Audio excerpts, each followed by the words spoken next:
Morning students. आज हम आपकी क्लास में लेसन 5 मदर टेरेसा के बारे में पढ़ेंगे।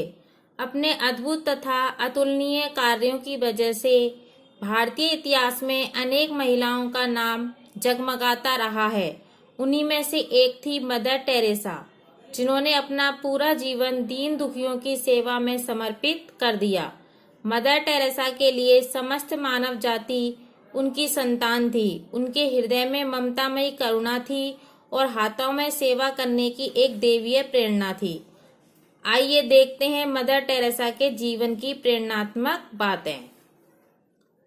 सादगी, करुणा यानी दया, प्रेम, सेवा भाव, ये सारी विशेषताएं मदर इंडिया अर्थात मदर टेरेसा के चरित्र की हैं। मदर टेरेसा को क्या कहा जाता था? मदर इंडिया भी कहा जाता था। इनके स्वभाव की विशेषताएं थी। उनके स्वभाव में सादगी थी, करुणा थी और प्रेम था। मदर टेरेसा का जन्म 27 अगस्त 1910 ईस्वी को 27 अगस्त 1910 ईस्वी को अल्बानिया के एक छोटे से नगर स्कोप्जे में हुआ था। किसमें हुआ था? स्कोप्जे में हुआ था। उनका जो वास्तविक नाम था वो था एग्नेस गोन्सा। क्या था? एग्नेस गोन्सा। बोजा कसिहू उनके पिता किराने की एक दुकान चलाते थे। इनका पूरा नाम था एग्नेस गोनक्सा बोजाक सिहू, और जो इनके पिता थे वो किराने की एक दुकान चलाते थे। अपने एक भाई और बहन के साथ एग्नेस की छोटी सी एक सुंदर दुनिया थी, यानी इनके एक भाई था और एक बहन थी। जब एग्नेस 4 वर्ष की थी तभी पहला विश्व युद्ध छिड़ गया। 4 वर्ष की थी यानी 1910 में इनका जन्म हुआ और 4 वर्ष की तब विश्व युद्ध छिड़ गया, यानी कि 1914 में विश्व युद्ध छिड़ गया। इससे देश में जरूरी चीजों की बहुत कमी हो गई और उनकी कीमतें भी बढ़ गईं। लोगों को बड़ी कठिनाई उठानी पड़ी। उसका असर एग्नेस के परिवार पर भी पड़ा, यानी मदर टेरेसा के परिवार पर भी पड़ा। एग्नेस के जो माता पिता थे वो रोमन कैथोलिक चर्च के अनुयायी थे, यानी मानने वाले थे। रोमन कैथोलिक चर्च के अनुयायी थे, यानी रोमन कैथोलिक चर्च के अनुयायी थे। उन्होंने मानने वाले थे। इन्हें ईसा के करुणा और दया के संदेश पर क्या था? भरोसा था। एग्नेस ने भी उन बातों से प्रभावित हुई।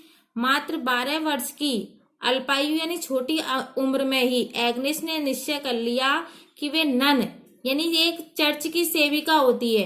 ये जो दिखाई दे रही है आपको मदर टेरेसा सफेद साड़ी में, इसे कहते हैं नन। इस तरह का रूप धारण कर लेते हैं नन, साधु, जो घर बाहर को त्याग करके साधु का रूप धारण कर लेते हैं। नन बनकर लोगों की सेवा करेगी। 1925 ईस्वी में अल्बानिया के ईसाई मिशनरियों का एक दल सेवा कार्य के लिए भारत आया था। अल्बानिया के एक ईसाई मिशनरियों का एक दल सेवा कार्य के लिए कहाँ आया था? भारत आया था। उस दल के सदस्यों ने भारत के आम लोगों की निर्धनता और उनके कष्टों का विवरण एक पत्र द्वारा अपने देश भेजा। जो भारत में गरीबी फैली हुई थी, जो निर्धनता फैली हुई थी, उसकी जानकारी देने के लिए उन्होंने अपने देश अल्बानिया में उस पत्र को भेजा। उसमें सहायता की अपील भी की गई थी। उस पत्र को पढ़ करके एग्नेस का जो हृदय था करुणा से द्रवित हो उठा। उस पत्र को एग्नेस ने भी पढ़ा और जो इसका हृदय था दया से कैसे पिघल गया था, द्रवित हो गया था, यानी पिघल गया था। वे भारत में सेवा कार्य करने के लिए आतुर हो उठी, यानी बेचैन उठी। वे चाहती थी कि वे भारत में सेवा कार्य करें।